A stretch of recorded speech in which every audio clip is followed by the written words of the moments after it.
जून 1968।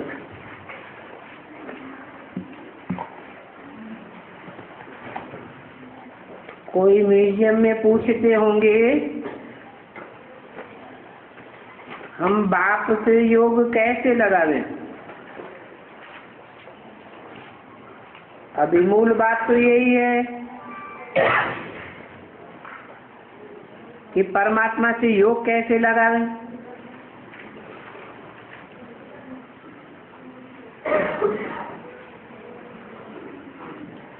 ऐसे कोई ने पूछा,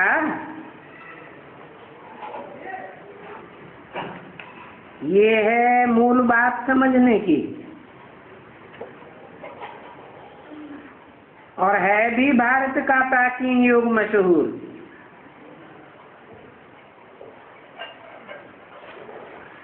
मुझते होंगे कि परमात्मा का क्या रूप है।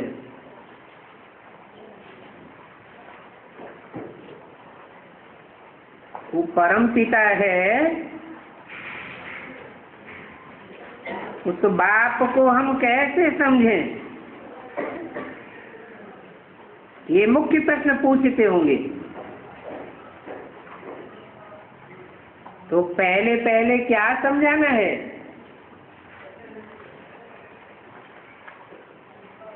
म्यूजियम में आने वालों को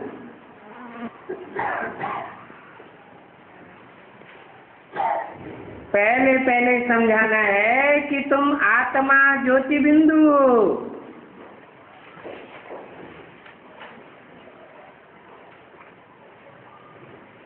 आत्मा ही पतित बनी है। तब पुकारती है, हे पतित पावन बाप।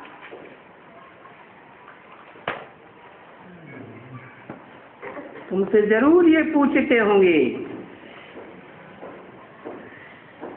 मूल बात है बाप से योग कैसे लगावे।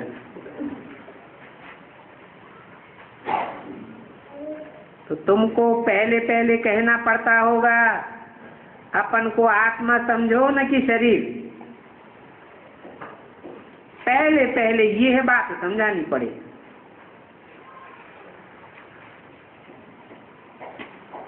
योग या याद के लिए पहली मुख्य बात है फाउंडेशन की कि हम आत्मा हैं। वो हम सभी आत्माओं का बाप है, परम पिता परमात्मा। हम भाई भाई हैं, हकदार हैं बाप के अविनाशी सुख शांति के वर्ते के लिए।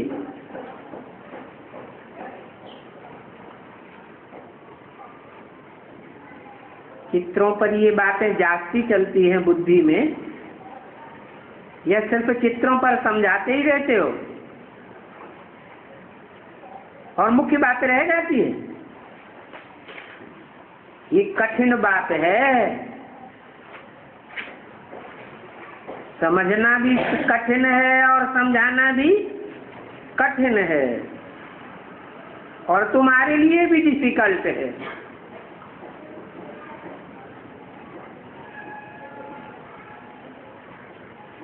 कैसे कहें डिफिकल्ट है, क्योंकि तुम भी याद की यात्रा में ठहर नहीं पाते हो।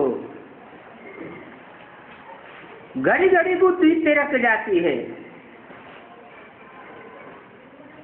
अपन को आत्मा समझ बाप को याद करना, क्योंकि वो ही तो पतित पावन है। तो तुम पावन बन जाएंगे।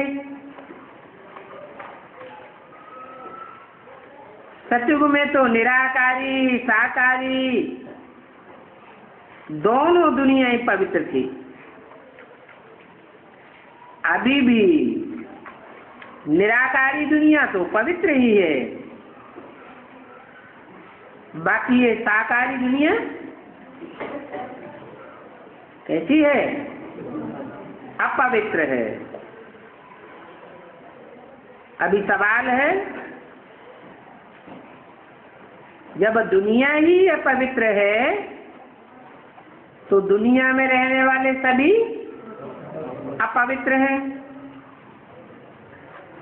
अब अपवित्र से पवित्र कैसे बने? श्रेष्ठाचारी युग में श्रेष्ठाचारी थे, अभी युग ही भ्रष्टाचारी है, दुनिया ही भ्रष्टाचारी है, तो भ्रष्टाचारी से श्रेष्ठाचारी कैसे बने?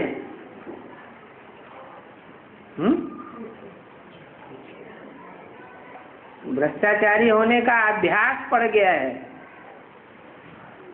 तो श्रेष्ठाचारी कैसे बने? अरे अभ्यास से ही बने।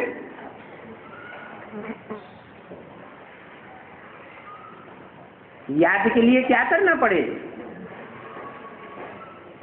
अनेकों की याद छोड़ करके एक श्रेष्ठ से श्रेष्ठ की याद का अभ्यास पक्का करना पड़े। जो श्रेष्ठ से श्रेष्ठ है और श्रेष्ठाचारी बनाने वाला है,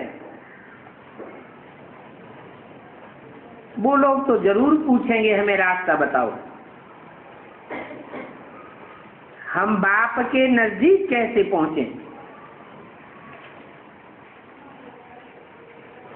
नजदीक पहुंचने का मतलब कोई कंधे पर सवार होना नहीं है। बाप जिस मनुष्य तन में मुकर्रर रूप से आता है, उसका जो ऊंचे से ऊंचे पद बनता है, स्टेज बनती है, उस स्टेज के नजदीक से नजदीक कैसे पहुंचे? भक्ति की जाती है भगवान को पाने के लिए। तो बच्चों को ज्ञान की इस मुख्य बात पर ले आना चाहिए। झाड़ की समझानी तो बहुत सहज है। पहले ये सिखाना चाहिए हम बाप के बच्चे हैं, अभी अपवित्र हैं, तो पवित्र बन पावन दुनिया के लायक कैसे बने? क्योंकि यहाँ तो इस दुनिया में पावन एक भी नहीं है, और सर्व को पावन बनाने वाला एक ही बाप है। वो सभी आत्माओं का बाप कहते हैं, सिर्फ मुझे याद करो तो तुम तमो प्रधान से सतो प्रधान बन जाओगे। ये अब विचारी याद कराना है, बेहद के बाप से डायरेक्ट कनेक्शन रखवाना है।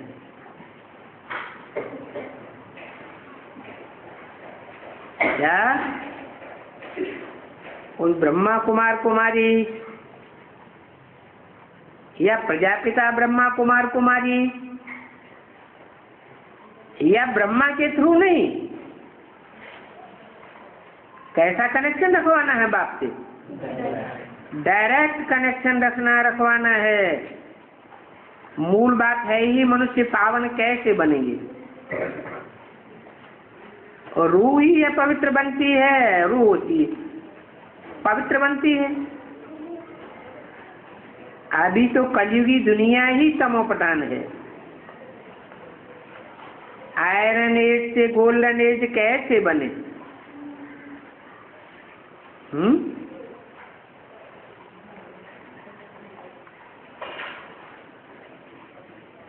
पहले 5 तत्व और 5 तत्वों से बनी हुई स्थूल चीजें पावन बनेंगी,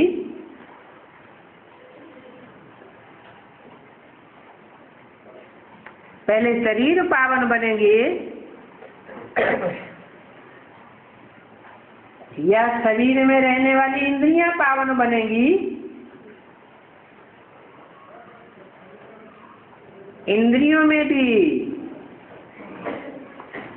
कर्मेंद्रियां पहले पावन बनेंगी या ज्ञानेंद्रियां पहले पावन बनेगी? वाचा पावन पहले बनेगी या दृष्टि पावन बनेगी पहले पावन क्या बनेगा? है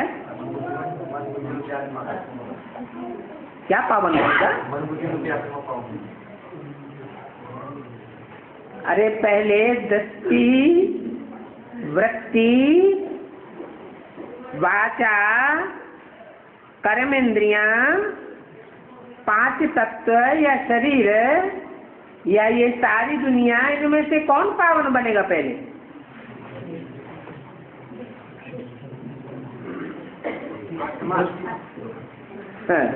आत्मा पावन बनाने के लिए संग का रंग चाहिए ना।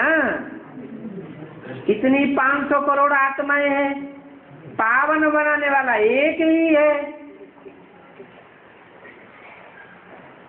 पावन बनने वाले कितने हैं? 500-700 करोड़, और बनाने वाला एक। तो क्या सीधे ही 5 तत्वों को पावन बना देगा? चैतन्य के द्वारा चैतन्य पहले पावन बनेगा या जड़ पहले पावन बनेगा? और बनाने वाला चैतन्य तो अति सूक्ष्म है, इंद्रियों की पकड़ में है? वो इंद्रियों से पकड़ा जा सकता है? नहीं। जिस तन में प्रवेश करे उस मुकर्रर रस को भले कोई स्थूल कर्मेंद्रियों से कुछ समय पकड़ ले, तो क्या पकड़ में आ गया? नहीं। तो सूक्ष्म से सूक्ष्म याद की बात बताते हैं। याद से जो अति सूक्ष्म वाइब्रेशन है वो पतितों को पावन बनाता है। पहले दुनिया का वाइब्रेशन पावन बनेगा। जहां ऐसी आत्माएं होंगी जो वाइब्रेशन की पावर वाली होंगी, जिनका वाइब्रेशन याद के वायुमंडल से भरा पूरा होगा, उनके कनेक्शन में आने मात्र से ही जीवात्माओं का परिवर्तन हो जाएगा। जैसे शास्त्रों में लिखा है, ऋषियों मुनियों के आश्रम में गाय और शेर एक घाट पानी पीते थे। क्या परिवर्तन हो जाता था? वाइब्रेशन तपस्या का प्रभाव डाल देता था। तो मूल बात है, आयरन एज से गोल्डन एज कैसे बने?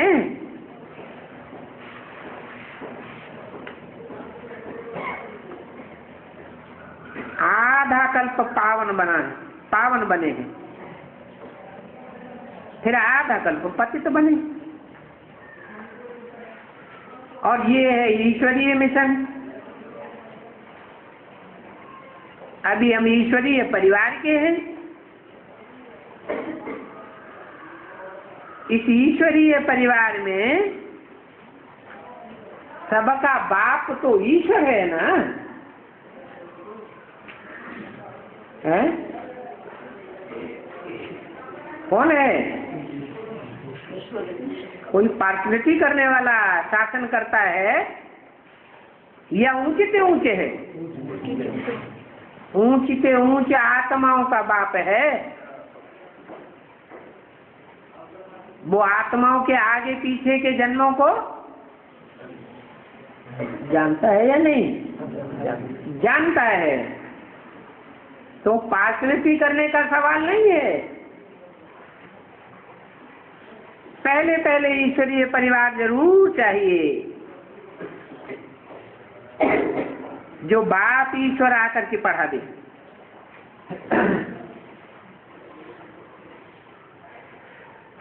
फिर पढ़ाई पढ़ते पढ़ते वाइब्रेशन जब शुद्ध बन जाता है तो फिर दैवी परिवार बन जाता है।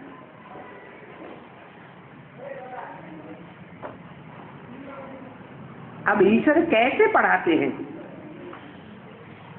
जो फिर ईश्वरीय परिवार दैवी परिवार बन जाता है? फिर सीढ़ी उतरना होता है। घड़ी घड़ी पूछते हैं बाप को कैसे याद करें, हम योग में कैसे रहें, हम आत्मा और बाप को याद कैसे करें, ये प्रश्न पूछते हैं। बोलो तुम पावन बनेंगे ही बाप को याद करने से। पहली बात ये है, इसके लिए क्या करना पड़ेगा? बाप को याद करने से ही पावन बनेंगे, तो इसके लिए फिर करना क्या पड़े? पहली बात याद कैसे आएगी? कोई तो कह दो बाप को याद करो तो करेगा? क्या करना पड़े? है? हाँ, उसको परिचय देना पड़े कि वो बाप किसका है और तुम कौन हो। पहले अपन को और बाप को जानो, तब बाप की याद ठहरेगी। पावन बनने के लिए बाप को याद करना पड़े। जब बाप को जान जावेंगे तो फिर और बातें तुम आप ही जान जावेंगे। क्या?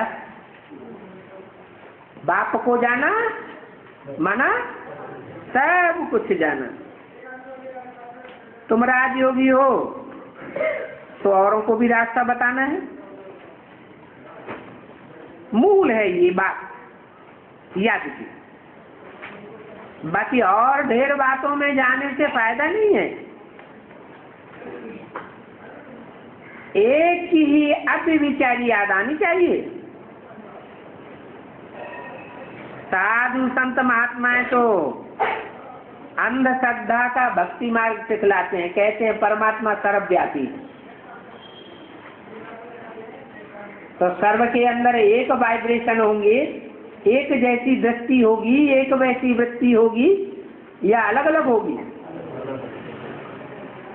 फिर अशांति बढ़ेगी या शांति बढ़ेगी? फिर तो और ही अशांति हो जाएगी। तो ये साधु संत आदि तो भक्ति मार्ग की बातें सिखाते हैं। बाप खुद कहते हैं अब मुझे याद करो तो तुम्हारे विकट विनाश होंगे, और मैं एक व्यापी बनकर आया हूं तो तुम्हारी बुद्धि एक ठिकाने लगेगी। यह सर्वव्यापी मानने से एक ठिकाने लगेगी।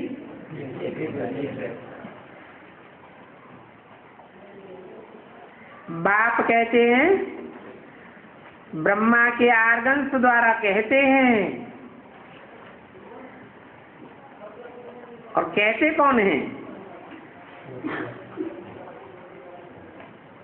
कहने वाला आत्मा कौन है,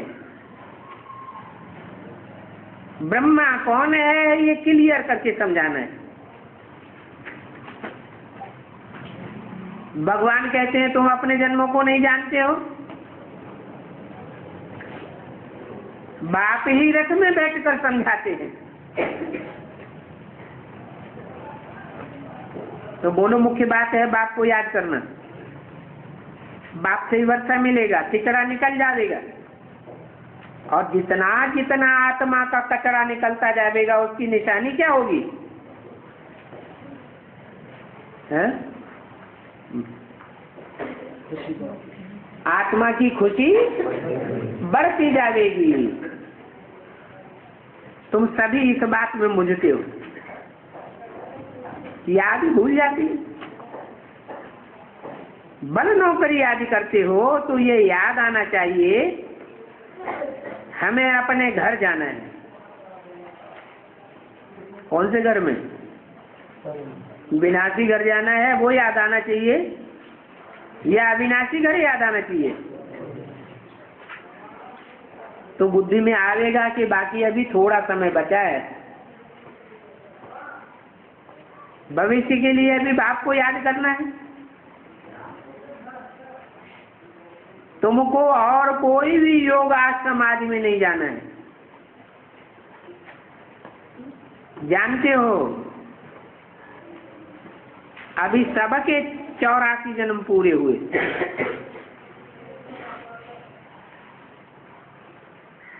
अभी घर जाना है। ये घर में आने जाने की प्रैक्टिस डालनी है। धंधा भी भल करो। तब तो कहा जाता है घर गृहस्थ व्यवहार में रहते हुए याद करो, जो टेव पड़ जाए। घर क्यों भूलते हो? समझ तो मिल गई ना, अभी हमें घर जाना है। ये याद की कमाई बहुत भारी है, तो भारी कमाई को क्यों भूलना चाहिए? बहुत हैं जो समझते होंगे बरोबर, उस युक्ति से हम याद नहीं करते हैं जो बाप बताते हैं। ऐसी युक्ति से याद करें तो विकर्म भी विनाश हो। अभी तो योगेश्वर बच्चों को योग सिखाते हैं। क्या सिखलाने वाला? योगियों का ईश्वर है, शास्त्रों में बहुत प्रसिद्ध है। कौन है योगीश्वर? योगी राज भी कहते हैं, योगेश्वर कहते हैं। कौन है? कृष्ण को भी योगी राज कहते हैं, शंकर को भी योगीश्वर कहते हैं, और ब्रह्मा के बड़े पुत्र को भी, सनत कुमार को भी योगीश्वर कहते हैं। तो तीनों एक ही हैं या अलग अलग हैं? अलग अलग है। तीन तीन योगीश्वर हो गए क्या? अरे योगियों का ईश्वर एक होगा ये तीन तीन होंगे? अपने साथ योग सिखलाते हैं। ये नहीं कहते तीन के साथ योग रखो। अच्छा, मीठे मीठे सिकीले बच्चों को रूहानी बाप दादा का याद प्यार गुड नाइट।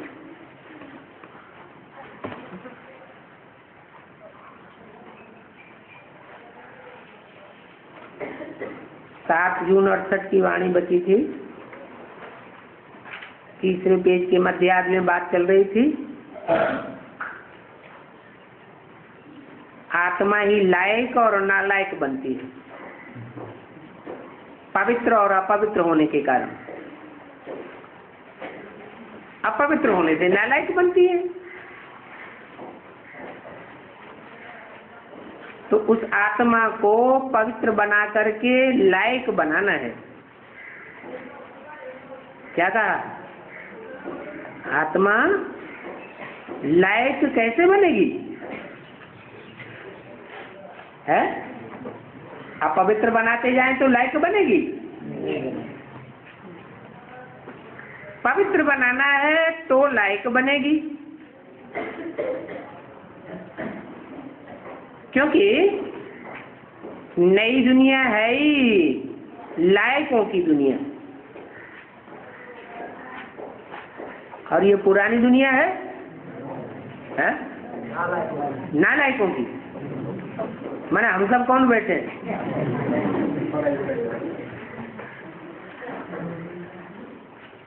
कहेंगे हम नालायक से लायक बनने के लिए पढ़ाई पढ़ रहे हैं। नालायक नहीं है।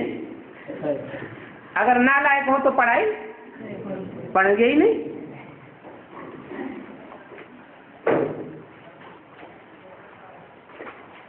लायक को देवता कहा जाता है। कि देवता बनाना तो एक ही बाप का काम है, और वो सारी सृष्टि को हेल से हेवन बनाए देते हैं। मनुष्यों को ये पता ही नहीं है हेवन क्या होता है। उनको मालूम ही नहीं है कि हम हेल में बैठे हैं या हेवन में बैठे हैं। बड़ी बड़ी महलमारियां, अटारियां, मोटर कार, हवाई जहाज में बैठे हैं, तो क्या समझते हैं हम तो यही स्वर्ग में हैं। और हवाई जहाज गिरा तो क्या पता चलता है, नरक है कि स्वर्ग है? अरे हेवन कहा जाता है देवी देवताओं की राजधानी को। सतयुग में देवी देवताओं का राज्य होता है। अभी तुम समझते हो सतयुग नई दुनिया में हम ही राजभाग करते हैं, और 84 जन्म भी पूरे हमने लिए हैं। क्या कहा हमने, माने किसने? जो पक्की देव आत्माएं हैं उन्होंने कितने जन्म लिए हैं? पूरे 84 जन्म लिए हैं। हम ही सतो प्रधान थे फिर तमो प्रधान बने, अभी फिर बाप हमको सतो प्रधान बनाते हैं। हमने कितनी बारी राज्य लिया है, फिर कितनी बारी गवाया है, ये बात भी तुम जानते हो। तुमने किसकी मत से राज्य लिया? राम बाप की मत से तुमने राज्य लिया है, और रावण की मत से तुमने राज्य गवाया है। अभी फिर ऊपर चढ़ने के लिए तुमको राम मत मिलती है। ये नहीं, क्यों नहीं कहा जाता शिव मत मिलती है, हैं? राम मत क्यों कहा जाता है? राम मत, रावण मत, राम राज्य, रावण राज्य क्यों कहा जाता है? शिव मत या शिव राज्य क्यों नहीं कहा जाता है? क्योंकि शिव तो बिंदी का नाम है। बिंदी मत कैसे देगी? बिंदी जरूर पहले राम के 84 जन्म के अंतिम चोली में प्रवेश करे, तब मत दे। तो तुमको राम मत मिलती है, गिरने के लिए राम मत नहीं मिलती है।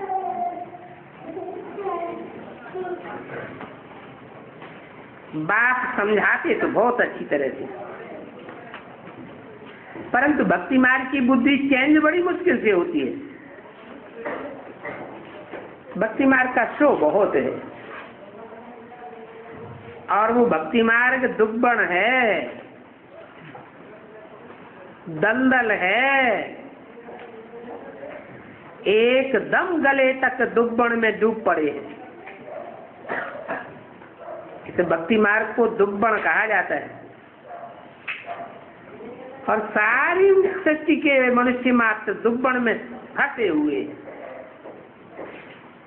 बाप कहते हैं जब सभी का अंत होता है तब फिर मैं आता हूँ। सबके अंतिम जन्म में मैं आता हूँ। मैं आकर के इन बच्चों द्वारा ही कार्य कराता हूँ, जो बाप के साथ सर्विस करने वाले ब्राह्मण ही बनते हैं।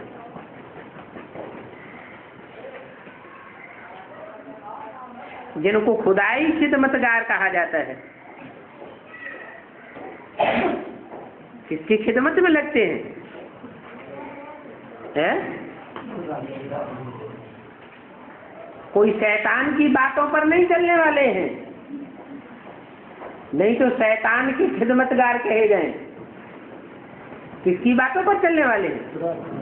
एक खुदा की खिदमत करने वाले हैं, और ये सबसे अच्छी खिदमत है, बाप की श्रीमत पर चलना। श्रीमत बच्चों को मिलती है कि ऐसे ऐसे करो, फिर उस श्रीमत पर चलने वालों में नंबरवार हैं जो छांट छांट कर निकलेंगे। ये भी नई बात नहीं है। श्रीमत पर चलने वाले सब एक जैसे होते हैं क्या? कोई आज अंजाम करते हैं और कल अंजाम को तोड़ देते हैं। तो कोई नई बात नहीं है। कल अब पहले भी जितने देवी देवताएं निकले थे वो वही फिर निकलेंगे। ये ड्रामा में नूंद है। तुमको सिर्फ सबको पैगाम पहुंचाना है। क्या पैगाम पहुंचाना है? कि बाप आया हुआ है जो सबका बाप है और पुरानी दुनिया का विनाश, नई दुनिया की स्थापना कराने के लिए आया हुआ है। ये काम और कोई धर्म पिताओं ने नहीं किया है। ये सबको पैगाम पहुंचाना है बहुत है। इसलिए बाबा ने गीत भी बनाया था। वो लोग कितना खर्चा करते हैं गीत आज बनाने में। एक मैगजीन में है जिसमें खास श्री कृष्ण के हिंसक चित्र दिखाए हुए हैं। कृष्ण को जैसे कि बड़ा भारी हिंसक बनाई दिया। सुदर्शन चक्र से सभी का गला काटा। इसका स्थूल अर्थ क्या है और वेद में इसका क्या अर्थ है? एक तो सुदर्शन चक्र कोई स्थूल रथ का पहिया नहीं है जो उन्होंने समझ लिया। क्या है? ये तो हर आत्मा का जो शरीर रूपी रथ है, उस रथ में जो अनेक जन्मों का चक्र भरा हुआ है बुद्धि में, वो घुमाने की बात है। ये चक्र जितना जितना हम घुमाते रहेंगे बुद्धि के अंदर, उतना उतना अनेक जन्मों का हमको ज्ञान होता जाएगा। अच्छे बुरे कर्मों का ज्ञान होता जाएगा। बाकी कोई हिंसा की बात नहीं है। उन्होंने तो हिंसक रथ समझ लिया, हिंसक रथ का पहिया समझ लिया और स्थूल रूप में गले को काटना समझ लिया। गला काटने का अर्थ है आत्मा अलग और 5 तत्वों का शरीर अलग हो जाता है। जैसे कि जी से जी मर जाते हैं, मनन चिंतन मंथन की ऊंचे से ऊंची स्टेज में चले जाते हैं। तो इस सुदर्शन चक्र का अर्थ तो तुमने समझा है। स्वार्थात आत्मा को 84 जन्मों का दर्शन हो जाता है। ये 84 का चक्र है ना। बाकी गला आदि काटने की तो कोई बात नहीं। आसुरी संप्रदाय है तो असुरपने की ही बातें बुद्धि में आती। तुम भी ऐसे ही थे, हैं? 63 जन्मों में जब राजाएं बने तो क्या किया है? राजाई लेने के लिए कार मार काट मचा दी। अभी बाप तुमको हिंसक से अहिंसक बनाते।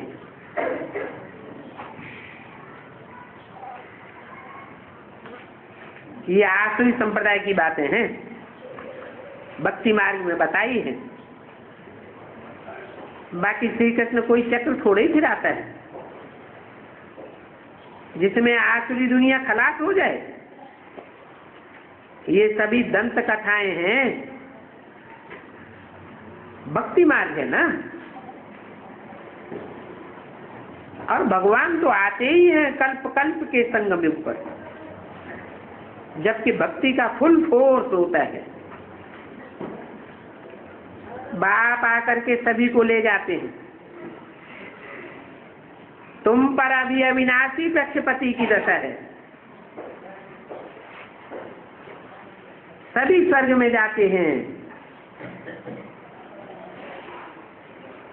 और फिर पढ़ाई में नंबरवार तो होते ही हैं। तो कोई पर मंगल की दशा बैठती है, कोई पर राहु की दशा भी बैठती है। अच्छा, बच्चों को गुड मॉर्निंग। ओम शांति। 8 जून 1968 प्रदर्शनी का समाचार। जो जिस पार्टी को समझाते हैं, बाबा को बताने से बाबा फिर राय देंगे कि ऐसे ऐसे भी समझाना चाहिए।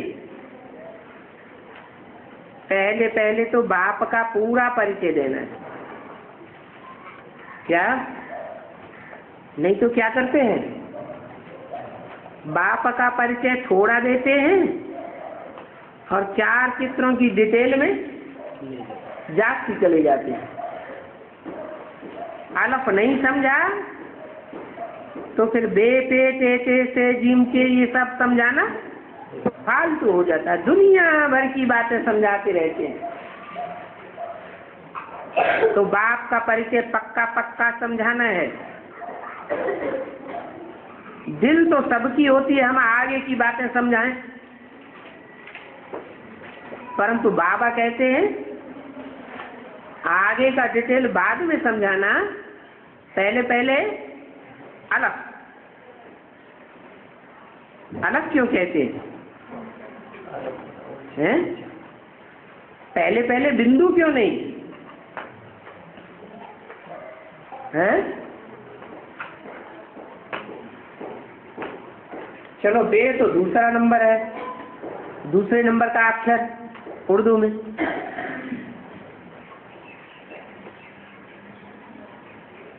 बिंदी तो मुख्य है कि नहीं है? मैं आत्मा क्या हूँ? बिंदी हूँ। परंतु जो भी बिंदु बिंदु आत्माएं हैं, उन बिंदु बिंदु आत्माओं का बाप कौन है? ज्योति बिंदु से। परंतु उसको पहचानने न पहचानने से कोई फायदा नहीं। क्यों? बेसिक में बिंदु का ज्ञान मिला ना मिला? मिला ना, तो फायदा नहीं हुआ है? नहीं हुआ। बिंदु को जिन्होंने याद किया, तो बिंदु को याद करते करते आत्मा की बेसिकली सुई की कट उतर गई और बाप से डायरेक्ट पढ़ाई पढ़ने लगे। तो बिंदु के ज्ञान से फायदा हुआ कि नहीं हुआ? कहाँ फायदा हुआ? एडवांस में आ गए। एडवांस ज्ञान और बिंदु को याद करने से एडवांस ज्ञान मिल गया। अगर वो ना लेते तो यहाँ आते पूर्व जन्म में जिन्होंने लिया हो, इस जन्म में बहुत ऐसे हैं जिन्होंने बिंदु का ज्ञान बेसिक में लिया ही नहीं, डायरेक्ट इधर आ गए।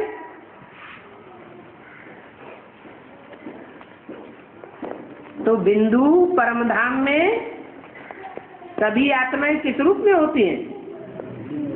बिंदु बिंदु रूप में।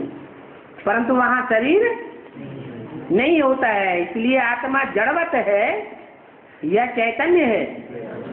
जड़वत है। जड़वत की कोई वैल्यू नहीं होती। वो जड़ आत्मा जब तक शरीर में प्रवेश न करे तब तक उसकी कोई वैल्यू नहीं होती। इसलिए बताया कि बिंदी बिंदी बिंदी बिंदी सैकड़ों बिंदियां रख दो, कोई कीमत नहीं। क्या? जब तक 1 2 3 4 8 9 जो अंक हैं, उन अंकों को नहीं रखेंगे जीरो के साथ, तो जीरो की कोई वैल्यू नहीं है। तो बताया अलफ का परिचय पहले पहले देना है कि ये अलफ है जो हीरो पासधारी है, जिसमें सुप्रीम सोल प्रवेश करता है मुकर्रर रूप से। बेहद के बाप का परिचय तो देना है ना। वो बेहद का बाप है जो बेहद का वर्षा देने वाला है। उसने ये राजयोग सिखाया था, अभी फिर सिखाए रहे।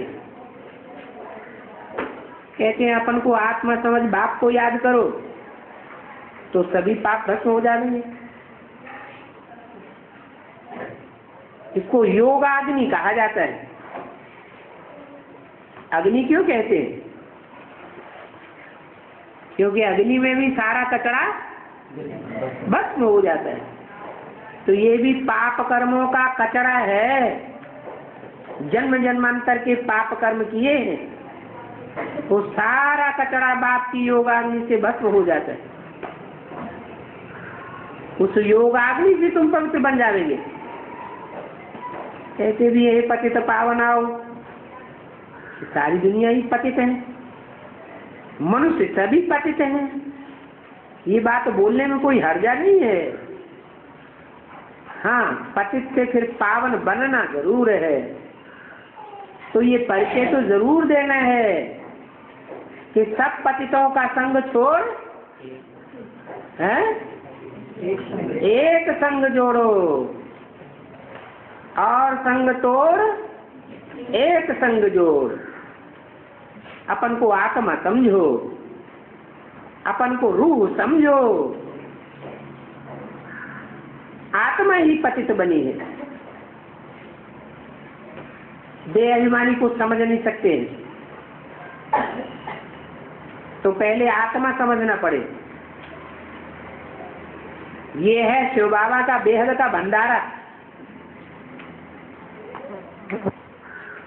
शिव बाबा तो खाते पीते नहीं है।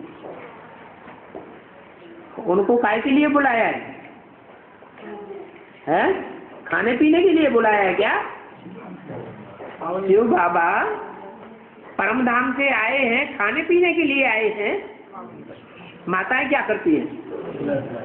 जहाँ पहुंचेंगी तो शिव बाबा के मुंह में पहले ठूसेंगे।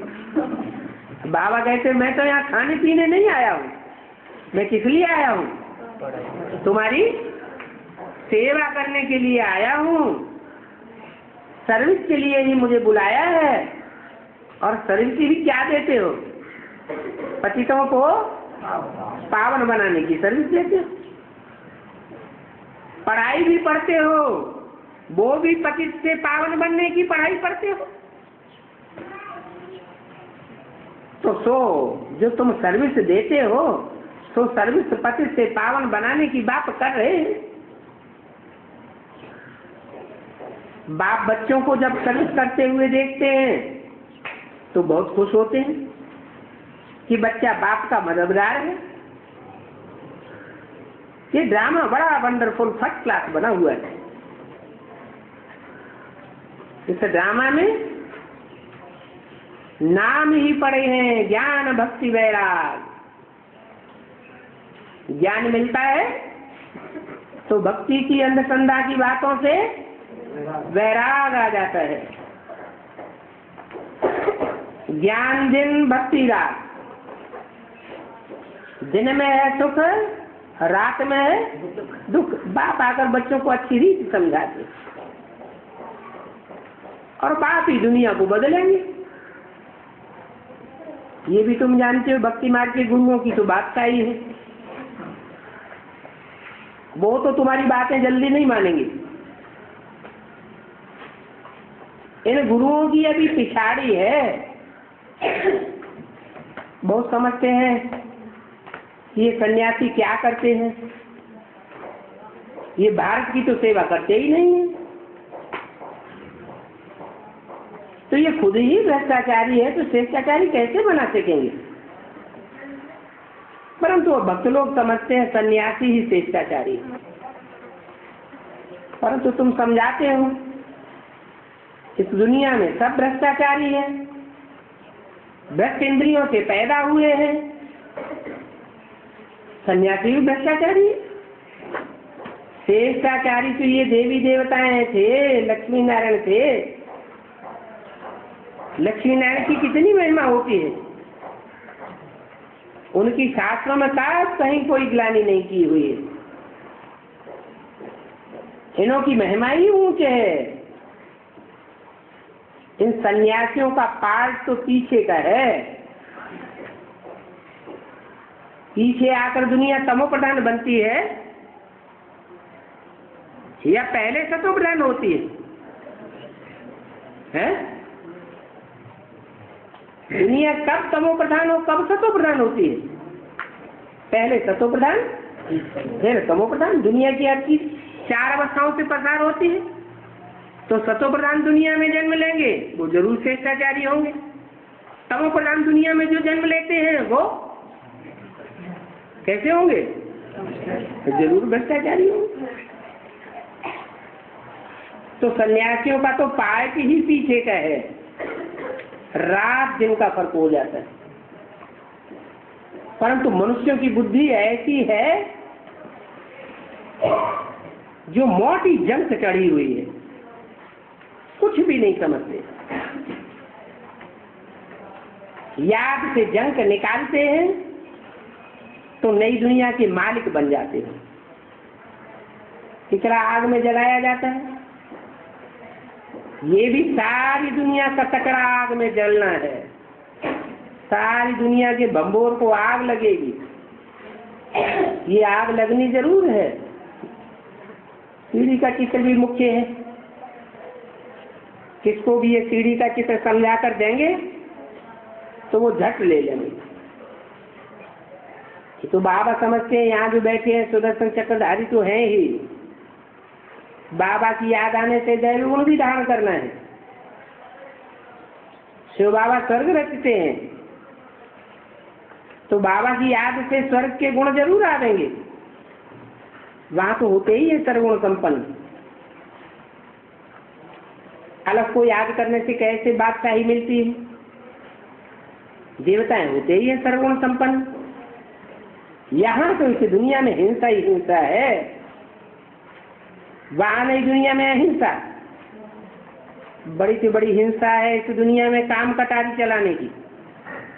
बाप कहते हैं अगर इन पर विजय पाई तो तुम यह बन जाएंगे, ये गारंटी है। तुम्हारे अंदर दैवी गुण जरूर आ जाएंगे। अभी तो पत्थर बुद्धि है ना, आगे चलकर इनों की हड्डियां भी नरम हो जाएंगी। सतो प्रधान देवताओं को और तमो प्रधान असुरों को कहा जाता है। बाप बताते हैं कि बाप से वर्षा लेना बहुत सहज है। बाप की पढ़ाई का नाम ही है सहज ज्ञान और सहज राजयोग। तो हम भी वर्षे के हकदार बन जाए। दैव गुण भी धारण करने हैं। बच्चों को बहुत खुशी रहनी चाहिए। जो बाप को याद करते हैं उनके लिए खुशी ही खुशी है। खुशी इतनी बढ़ जाए जो नींद भी उड़ जाए। लोग तो रात में सोने के बाद सपने देखते हैं, फिर जगने के बाद खुश होते हैं। और हमारी खुशी इतनी बढ़े कि रात भर नींद ही उड़ जाए, खुशी में फूले न समय, और दूसरे दिन फ्रेश फ्रेश दिखाई दे। ये नहीं थकान अनुभव। बहुत बड़ी बात है कि छोटी बात है? बाप बगैर ये बातें कोई समझा नहीं सके।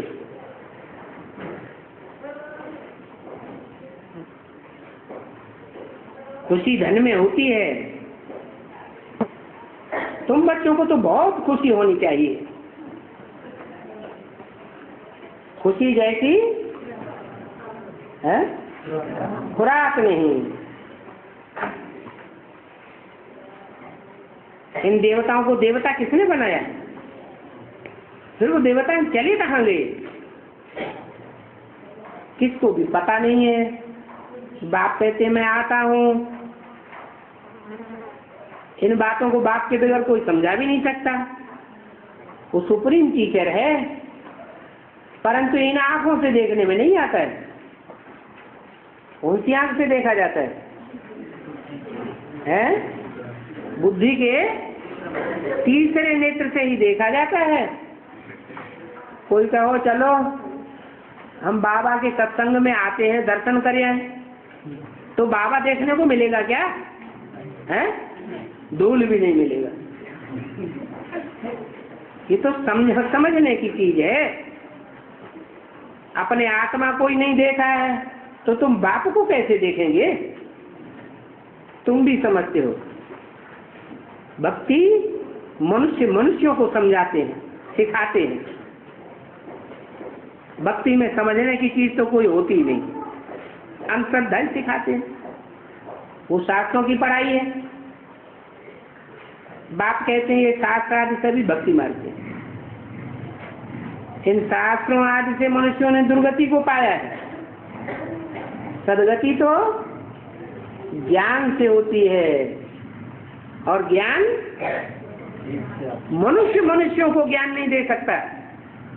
ज्ञान कौन देता है?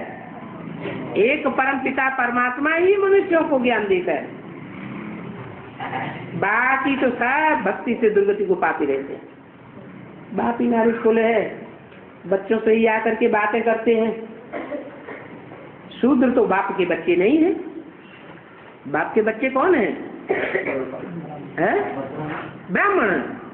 जो ब्राह्मण बनते हैं वो बाप से पढ़ाई पढ़ते हैं। बाकी भक्ति से तो दुर्गति को पाते रहते हैं।